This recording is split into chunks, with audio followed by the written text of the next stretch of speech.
There's a very big history with the drum set and jazz drumming in that the drum set developed around the time that jazz started to make its way into the music scene through the Americas, especially through the south part of the Americas, coming out of New Orleans style of music. To get a basic understanding of jazz drumming, you want to have a good idea about what to play in your time portions of your body. And what I mean by time, I'm talking about the patterns that give out the time, which would be your ride cymbal, it would be your left foot hi-hat or your hi-hat foot.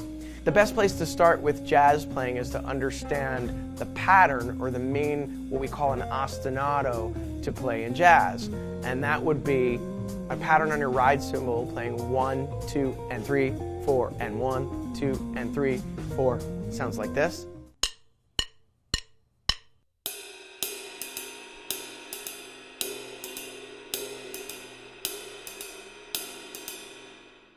Typically, you want to aim for the body portion of the ride, and you want to get a nice tone from your cymbal rather than just hitting it really strong.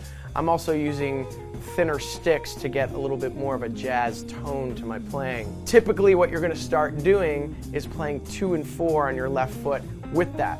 Just playing 1, 2, 3, 4, 1, 2, 3, 4. As you play them together, it sounds like this. 1, 2, ready, play.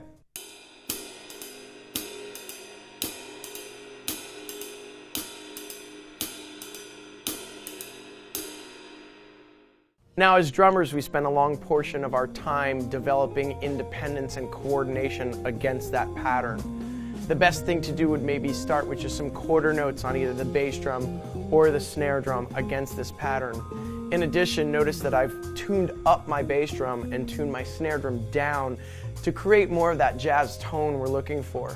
What I'm going to play right now is just quarter notes of my bass drum against this pattern. Boom, boom, boom, boom, or 1, 2, 3, 4.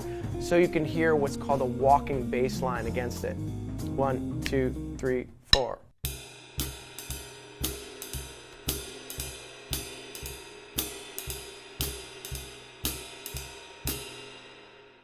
In addition, I'm now playing heel down, which is just the pivot from my ankle, and I'm playing it lightly. It's called feathering the bass drum, just to back off of it. You could do the same thing with snare separately to develop your snare hand against that pattern. 1, 2, 3, 4.